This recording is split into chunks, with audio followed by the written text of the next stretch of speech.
What is going on, everybody? Sam Dog, the infamous 253, coming at you with some breaking news that I saw earlier when I was at the gym earlier getting my workout in. I pulled up my phone when I was at one of my things, and I saw that Justin Coleman just signed a 4-year deal worth $36 million to the Detroit Lions, the source said. Now, Justin Coleman, if you remember, he was our cornerback these past 2 years. The Seahawks traded Cassius Marsh for him and a 7th round draft pick to the Patriots to acquire Coleman. And if you remember, in the past 2 years that we had him, Justin Coleman has had had 3 defensive scores in his time with us too.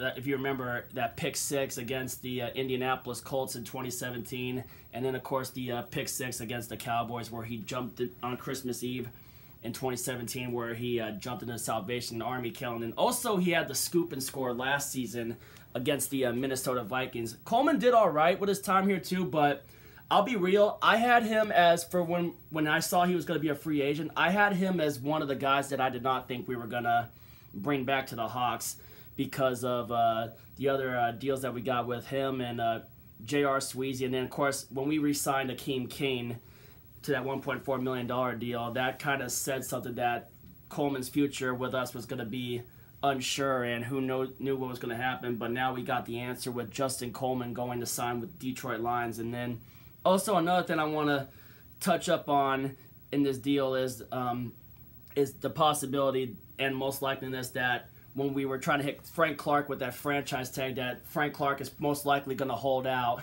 for a new contract. So that's a holdout is never good to have with your team, you know. I still remember Cam Chancellor's holdout. Obviously Earl Thomas's holdout last year, and then obviously he got hurt, and now he's most likely gonna, from the looks of it, Earl Thomas is gonna sign with the 49ers. But man, Frank Clark holding out for a new contract. I mean, we have till July to try to work something out to try to get Frank Clark a long-term extension. So we're not really still out of the woods quite yet with Frank, but I would like to have Frank Clark long-term in a Seahawk uniform, you know, especially since he had that year last year where he had 13 sacks, and then putting that tag on, which is basically like a 1-year prove-it deal, you know. Sometimes it's not really a good look for the team, but yeah, I know Frank wants to get paid and all too and be here long-term from what I've seen too, but so there's just a lot going on right now. So, and plus,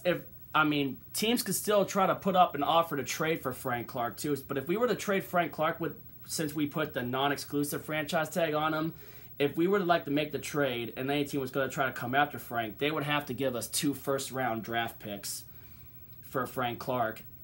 Say either if they don't have 2 picks in the first round, so it'd have to be for like a first-round pick in this year's draft, or, if we were to trade before the draft, like, for example, first-round pick in this year's draft or a first-round pick in next year's draft as well. But if we were to try to imagine if the Raiders still wanted to try to make more splashes and come get them, I would love to. Not saying that it could happen. Flush the Raiders out of one of their first-round draft picks or 2 of them if possible, but not saying that's realistically going to happen.